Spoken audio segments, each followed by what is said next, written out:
Eu tava deitado do lado dela, no escuro, ouvindo ela respirar fingindo que dormia, quando tomei a decisão, às 4 da manhã eu ia embora de casa, e ela nem ia perceber até acordar sozinha. Foi a noite mais calma da minha vida inteira, e ao mesmo tempo a mais dolorida. Porque eu tinha acabado de descobrir, com as próprias mãos, dentro do porta-luvas do carro dela, que os últimos 8 meses do meu casamento tinham sido uma peça de teatro. E eu era o único ator que não sabia que a peça existia. Deixa eu me apresentar direito antes de continuar, porque essa história só faz sentido se você souber quem eu sou. Meu nome é Marcos, tenho 42 anos, e sou dono de uma oficina mecânica lá no Alto José do Pinho, no Recife. Não é uma oficina grande, não, viu? É daquelas de esquina mesmo, com o letreiro pintado à mão, cheirando a óleo queimado e café requentado. Comecei com um jogo de chave de fenda emprestado do meu pai e um Fusca 79 que era mais ferrugem do que carro. Hoje, 20 anos depois, tenho 4 rapazes trabalhando comigo e uma clientela que vem até de Casa Amarela, de tão de confiança que ganhei no bairro. Não é fortuna, não. Mas é meu, com o suor das minhas costas. Casei com Renata há 19 anos. A gente se conheceu numa festa de São João, daquelas de arraial de bairro, ela de chita vermelha, eu suado de tanto dançar forró pé de serra sem parar. Ela trabalhava, na época, numa lojinha de roupa, e depois de um tempo conseguiu um emprego de auxiliar administrativa numa clínica odontológica em Boa Viagem, perto da praia. Trabalho estável, carteira assinada, aquele tipo de emprego que a família comemora. A gente teve 2 filhos maiores, Larissa, que hoje tem 19 anos e está cursando enfermagem numa universidade federal, e Diego, 16, que joga futsal e já tem gente de olho nele para time de base. E também tem a Sofia, a caçula, 9 anos, danada de esperta, que ainda acredita que o pai sabe consertar qualquer coisa no mundo. Eu deixava ela pensar assim. Os primeiros anos não foram fáceis, não. Eu lembro de uma época, lá pelos primeiros 2 anos de casado, que a oficina quase fechou porque não tinha cliente nenhum e o aluguel do ponto vencia todo mês igual relógio. Renata, sem eu nem pedir, vendeu um cordãozinho de ouro que a mãe dela tinha deixado de herança, só para segurar as pontas naquele mês difícil. Eu nunca esqueci aquilo. Achava que era esse tipo de gesto que definia a gente como casal, dividir o aperto, segurar junto quando a maré estava ruim. Foi por isso que doeu tanto descobrir, quase 20 anos depois, que a mesma mulher que vendeu joia de família para me ajudar também foi capaz de tirar dinheiro escondido do caixa da minha oficina para bancar presente de outro homem. A gente não era um casal de novela, não. Brigava por besteira, por quem ia buscar a Sofia na escola, por conta de luz, por quem estava cansado demais para lavar a louça. Mas era bom. Era real sábado de manhã com cuscuz na mesa, café coado, Renata reclamando que eu comia rápido demais. Tinha os nossos costumes, sabe? Todo mês ela pintava a unha no salão perto de casa, eu ia jogar dominó com os amigos na calçada do boteco na sexta, ela ficava em casa vendo novela com o som baixinho para não acordar os pequenos. Coisa simples. Coisa de gente que constrói vida junto, sem pressa, tijolo por tijolo, igual quem constrói casa própria com suor mesmo, sem financiamento de banco para tudo. Foi por isso que, quando as coisas começaram a mudar, eu demorei tanto para perceber. Porque quando você conhece uma pessoa há quase 20 anos, você aprende a ignorar os sinais pequenos. Você acha que já viu tudo dela, que não tem mais susto guardado. O primeiro sinal foi o celular. Renata sempre foi relaxada com aquilo, deixava jogado em cima da mesa, na bolsa aberta, sem nem ligar para quem via a tela. De uns 8 meses para cá, isso mudou. O aparelho passou a viver na mão dela, ou no bolso de trás da calça, virado para baixo até quando ela ia lavar a louça. Se tocava uma notificação, ela levantava rápido da mesa, ia pro quarto, voltava 10, 15 minutos depois com aquele sorriso meio bobo que eu não sabia explicar, tipo sorriso de adolescente escondendo bilhetinho na sala de aula. Depois vieram os plantões extras na clínica. Doutor mandou eu ficar até mais tarde organizando os prontuários, ela dizia. Só que um dia, voltando da oficina mais cedo porque tinha faltado energia no bairro inteiro, passei de moto na frente da clínica, só para dar um oi rápido. Tava tudo escuro. Portão fechado, cadeado botado, nem sinal de carro no estacionamento. Quando cheguei em casa e perguntei, ela nem tirou os olhos do celular direito. Ah, terminamos mais cedo hoje. Fui dar uma volta no shopping antes de vir. Não tinha sacola nenhuma. Nem nota fiscal, nem nada. Eu deixei passar. Achei que talvez ela tivesse só passeado, olhado vitrine, essas coisas que mulher faz para desestressar. Reparei também que ela começou a se cuidar de um jeito diferente. Sempre foi vaidosa, isso nunca foi problema, mas de repente virou academia todo dia, dieta rigorosa, roupa nova toda semana, um perfume novo que eu nunca tinha sentido em casa antes, mais doce, mais caro pelo cheiro. Um dia até comentei, meio de brincadeira, ó, tá se cuidando pra quem, mulher? Ela riu, meio sem graça, e disse que era só pra se sentir bem com ela mesma. Eu acreditei, porque quem duvida da própria esposa depois de quase 20 anos junto? O distanciamento foi crescendo, devagarinho, do jeito que cupim come madeira, cê só percebe o estrago quando a estrutura já tá quase caindo. Renata, que sempre me esperava acordada, lendo aquelas revistas de novela na sala até eu chegar da oficina, começou a dormir cedo, virada pro outro lado da cama. As conversas viraram só o essencial. O Diego precisa de chuteira nova, a mensalidade da faculdade da Larissa vence dia 10, compra leite quando for na padaria. A gente parecia sócio de empresa, não marido e mulher. Teve um jantar, umas 3 semanas antes de tudo estourar, que ficou marcado na minha cabeça. A mesa posta, a família toda reunida, arroz, feijão, aquele frango ensopado que a Sofia adora, e o celular dela vibrando repetidas vezes em cima da bancada da cozinha. Ela olhava de rabo de olho, mas não pegava. Não vai ver quem é? Perguntei. Depois eu vejo, deve ser bobagem da clínica, ela respondeu, sem me encarar, brincando com o arroz no prato mais do que comendo mesmo. Sofia, essa menina que enxerga mais do que qualquer adulto imagina, comentou baixinho enquanto eu ajudava ela com a lição de casa. Depois do jantar, pai, a mamãe fica sorrindo sozinha com o celular. Ela acha que eu não vejo, mas eu vejo. Uma criança de 9 anos tinha notado que eu, marido dela há quase 20 anos, estava me recusando a enxergar. Diego também, do jeito calado dele, começou a ficar mais fechado em casa, saindo mais pra rua, treinando até mais tarde do que precisava. Um dia, limpando o carro dele na garagem, ele soltou, sem me olhar, pai, a mamãe anda estranha, né? Cê não acha não? Eu disse que era só o trabalho dela, cansaço, essas coisas. Mas por dentro, aquela pergunta simples do meu filho de 16 anos plantou uma semente de dúvida que eu não conseguia mais arrancar. O momento que quebrou tudo veio de um jeito que eu nunca ia imaginar. Foi numa terça-feira de manhã. O carro de Renata começou a fazer um barulho estranho no motor, aquele tec-tec que só mecânico reconhece de longe, e ela me pediu para dar uma olhada antes que piorasse. Levei o carro para a oficina de manhã, antes dela ir trabalhar. Ela foi de aplicativo de transporte mesmo, disse que não tinha paciência de esperar. Fui mexer no motor, e precisei abrir o porta-luvas para tirar o manual do carro, procurar a referência de uma peça específica. E foi lá, embaixo de uns guardanapos e um pacote de bala de cocô, que eu vi. Um comprovante de reserva, dobrado em 4, de uma pousada na orla de Boa Viagem. 2 diárias, cheque às 3 da tarde de uma quinta-feira, dia que ela tinha me dito que ficaria até mais tarde resolvendo papelada na clínica. E junto, um bilhetinho, letra que não era a dela, dizendo só, contando as horas para te ver de novo. B.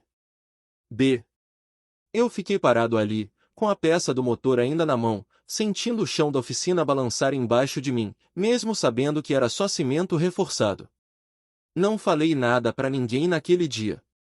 Guardei o papel dentro da carteira, terminei o serviço no carro dela, entreguei limpinho, funcionando liso, como se nada tivesse acontecido.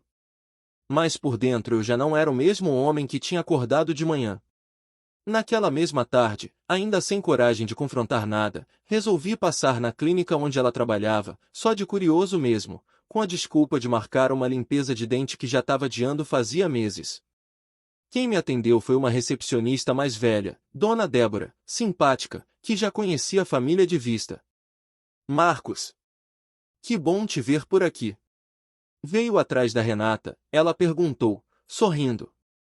Na verdade vim marcar uma limpeza mesmo, respondi, tentando soar casual.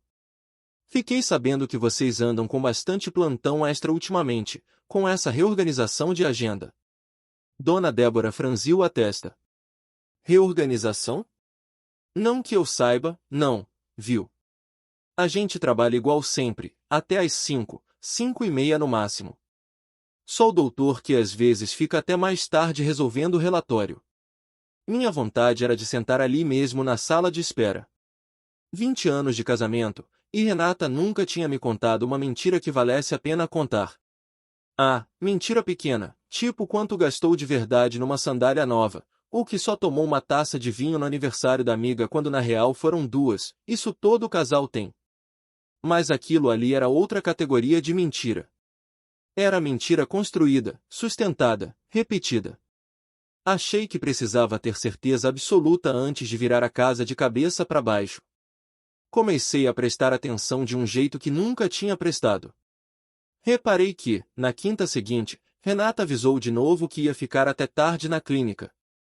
Dessa vez, inventei uma desculpa para minha irmã, deixei a Sofia com ela, e fui até a orla de Boa Viagem, de moto, sem avisar ninguém. Fiquei numa lanchonete de esquina, tomando um guaraná gelado, de olho na entrada da tal pousada que estava marcada no papel do porta-luvas.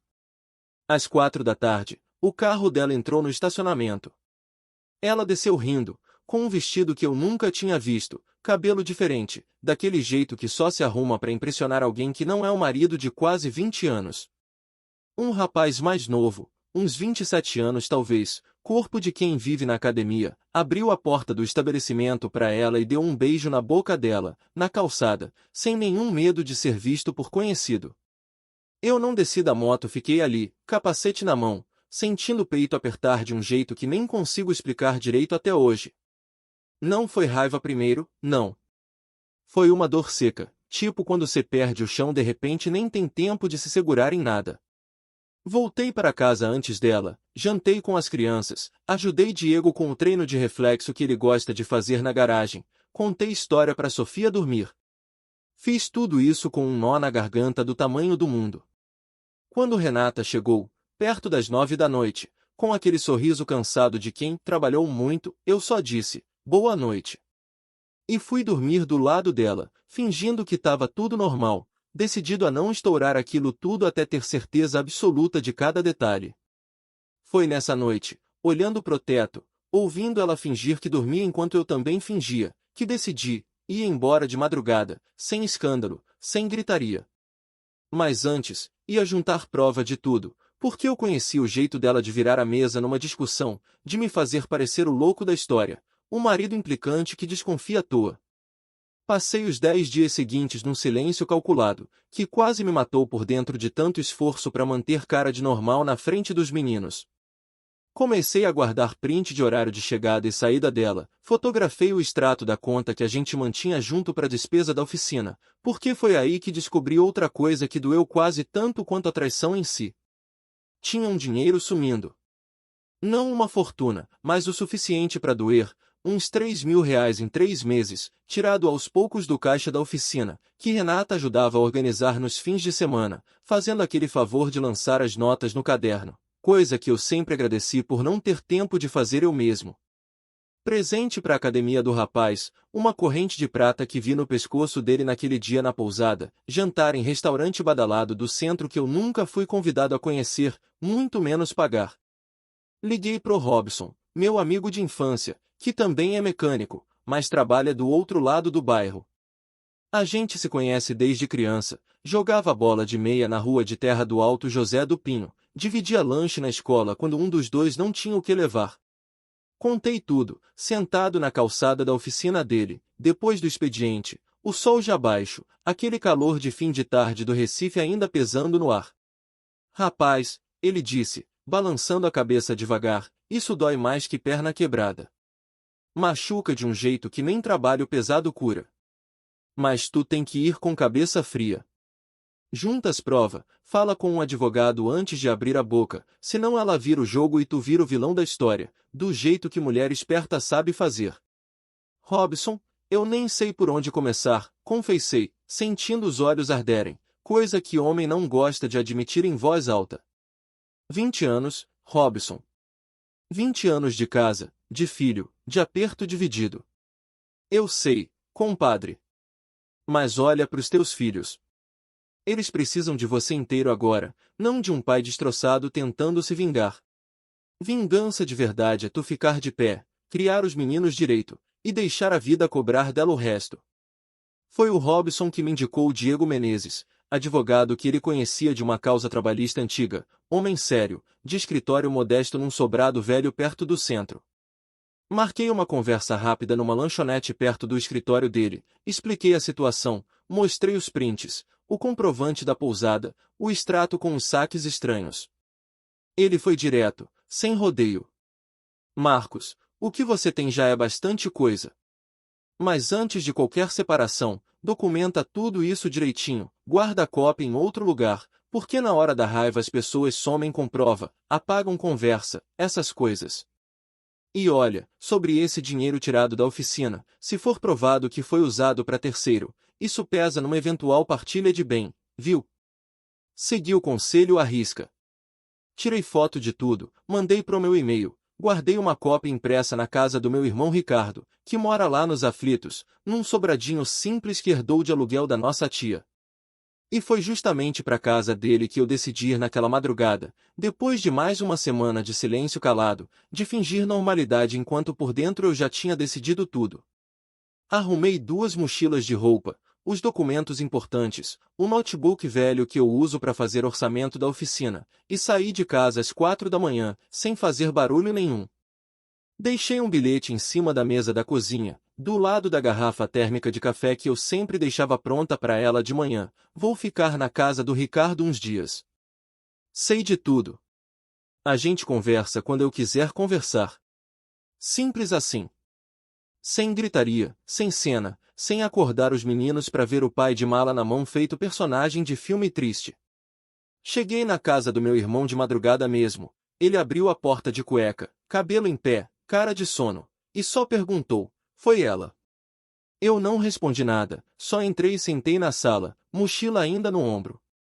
Ele fez um café, sentou do meu lado no sofá velho, e ficou ali, calado, me fazendo companhia, sem me obrigar a falar antes da hora. Ricardo sempre foi assim, de poucas palavras, de presença que basta. Meu celular não parou de vibrar depois das 7 da manhã, quando Renata provavelmente acordou e viu o bilhete em cima da mesa. Primeiro veio a negação: Marcos, isso é um mal-entendido, volta para casa que a gente conversa. Depois a raiva: você tá abandonando sua família por causa de fofoca. Fofoca, ela chamou de fofoca. Por fim, tentou a corda mais fina, aquela que costuma funcionar em quase todo casal: eu termino com ele, prometo, a gente pode fazer terapia, por favor, pensa nos meninos. Larissa me ligou no meio da manhã, voz tremendo, provavelmente já sabendo de algo pelo clima estranho em casa. Pai, o que tá acontecendo? Mamãe tá chorando, a Sofia tá perguntando cadê o senhor, o Diego trancou o quarto e não quer falar com ninguém. Expliquei só o básico, sem entrar em detalhe feio para ela repassar pros irmãos menores. Sua mãe e eu temos um problema sério para resolver, filha. Não é culpa de vocês, nunca vai ser. Eu amo vocês do mesmo jeito de sempre, isso não muda. Ela ficou quieta um tempo no telefone, só respirando, e depois disse baixinho: eu já desconfiava, pai. Não queria acreditar. Minha filha de 19 anos, tão nova, já carregando desconfiança que devia ser só minha de carregar. Fiquei 4 dias na casa do Ricardo antes de aceitar conversar com Renata cara a cara. Nesse tempo, Diego Menezes me ajudou a organizar tudo direitinho: extrato bancário, print de conversa que Larissa, sem eu pedir, tinha visto sem querer no notebook da mãe e mandado para mim, mensagens onde Renata dizia pro tal rapaz, chamado Bruno, instrutor de academia perto da clínica, que o marido estava desconfiado, mas ia passar, ele sempre foi bobo para essas coisas. Bobo. Foi a palavra que ela usou. 20 anos de casamento, e para ela eu era o bobo que ela conseguia enganar. Aquilo doeu mais que a traição em si, confesso. Porque traição machuca o coração, mas desprezo machuca o orgulho, e às vezes o orgulho demora mais tempo para sarar. No quinto dia, marquei de ir até em casa, com o Ricardo esperando lá fora no carro, só de garantia, caso as coisas esquentassem demais. Renata estava sentada na sala, olheira funda, cabelo preso de qualquer jeito, bem diferente da mulher toda arrumada que eu tinha visto descendo do carro na pousada. Marcos, a gente precisa se sentar e conversar direito, ela começou, voz embargada, os olhos já vermelhos de choro antigo. Pois é. Foi exatamente isso que eu vim fazer, respondi, sentando na poltrona de frente para ela, não no sofá do lado, onde a gente sempre sentava junto assistindo televisão. Distância de propósito, física e do resto. Eu sei que errei. Mas você também tem culpa nisso, sabia? Você vive na oficina, chega cansado, nunca mais teve tempo para mim. Eu me senti sozinha, Marcos. O Bruno, ele me fazia sentir vista de novo, sabe, bonita, importante. Vista. Eu repeti, sentindo o sangue subir devagar. Renata, eu construí essa casa com as minhas mãos suadas de óleo de motor. Eu tirava dinheiro do próprio bolso, deixava de comprar roupa nova, para pagar faculdade da Larissa, chuteira do Diego, plano de saúde da Sofia. E você estava usando o caixa da oficina para comprar corrente de prata para o seu instrutor de academia. Ela ficou branca. Como você sabe disso? Eu sei de tudo, Renata. Sei do comprovante da pousada que estava no seu porta-luvas. Sei que fui até lá, te vi descendo do carro, te vi beijando ele na porta, na frente de todo mundo, sem nem se preocupar se alguém conhecido ia ver. Sei que você tirou o dinheiro da minha oficina, o suor do meu trabalho, para bancar seus jantares chiques em restaurante que eu nem conhecia. Você me seguiu. Ela levantou a voz, tentando virar o jogo para cima de mim. Isso é invasão de privacidade, Marcos. Invasão de privacidade é você trair seu marido há 8 meses e ainda usar dinheiro da família para fazer isso, respondi, sem gritar, mas firme, porque já não tinha mais nada a perder falando baixo ou alto. E não muda o que aconteceu. Você pode chamar do jeito que quiser, inventar nome bonito para covardia. Ela desabou a chorar, aquele choro alto, dramático, que eu já tinha visto ela usar em outras discussões menores, para me fazer ceder, para eu abraçar ela e dizer que estava tudo bem. Só que dessa vez não funcionou. Eu nunca quis te machucar, ela disse, entre soluços. Só aconteceu. Ninguém planeja se apaixonar por outra pessoa. Apaixonar. Eu balancei a cabeça devagar. Renata, apaixonar não rouba a caixa de comércio. Apaixonar não mente 8 meses seguidos, todo santo dia, para cima dos próprios filhos.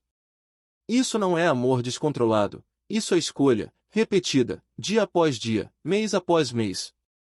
Foi aí que ela mudou de tom, tentando outra estratégia, mais calculada. E o que você quer que eu faça agora, hein? Que eu me ajoelhe no chão. Eu errei, tá bom, eu errei. Mas você também não é santo, sempre trabalhando, nunca em casa, sempre cansado demais para conversa, para sair junto, para tudo. Eu trabalhava para sustentar essa família, cortei, sem levantar a voz. E vou continuar trabalhando. Só que agora, sem você do meu lado enganando essa mesma família que eu suo para sustentar. Ela tentou mais uma vez, baixinho, quase sem força, e o Bruno, ele disse que a gente pode ficar junto, sério, ele falou que quer construir algo comigo, um futuro.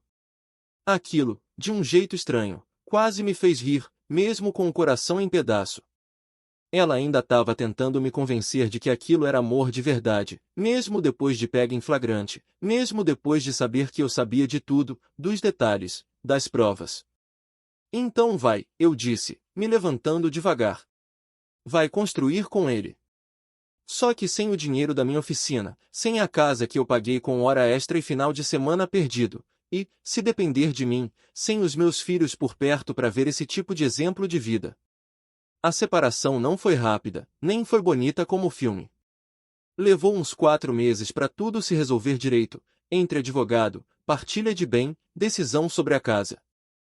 Renata não teve como negar as provas nem o dinheiro tirado da oficina, teve que devolver boa parte, parcelado, Porque não tinha como pagar tudo de uma vez com o salário dela sozinho. A casa ficou comigo, já que o financiamento estava no meu nome desde antes do casamento, e ela foi morar num apartamento pequeno, emprestado da irmã dela, ali pra banda de casa amarela mesmo, longe da rotina que a família toda conhecia. Os meninos escolheram ficar comigo, sem nem precisar de audiência de juiz brigada, porque Larissa já era maior de idade e Diego, com 16 anos, deixou bem claro para o conselho tutelar do bairro, numa conversa simples de mediação, que queria morar com o pai. Só a Sofia, mais nova, ficou com visita dividida, semana sim, semana não, o que doeu, mas foi o jeito mais justo de fazer, pensando nela, não em mim ou em Renata, nem em quem estava certo ou errado.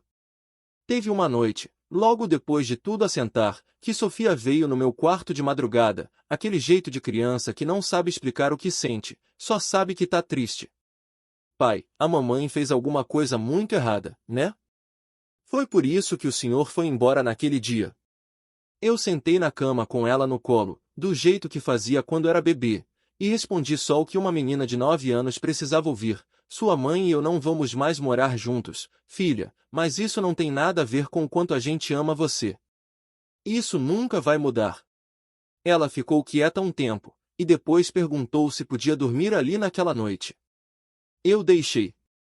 O tal Bruno, esse eu soube depois, através de conhecido em comum, que não durou nem 6 meses namorando Renata direito. Rumor no bairro é que ele foi mandado embora da academia onde trabalhava, porque não era a primeira vez que se metia com aluna casada, e o dono do estabelecimento já estava de olho nele fazia tempo, só esperando motivo para dispensar sem processo trabalhista. Depois disso, sumiu, foi trabalhar em outra cidade, dizem que São Paulo, atrás de recomeço que ele mesmo tinha ajudado a destruir de outra família antes.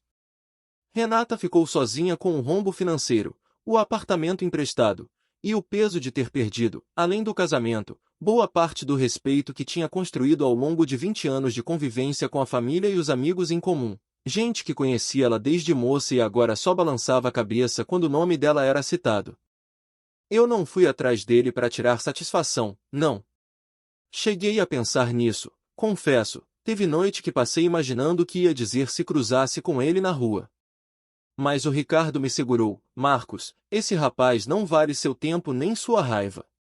Deixa a vida cobrar dele o que é dela de cobrar.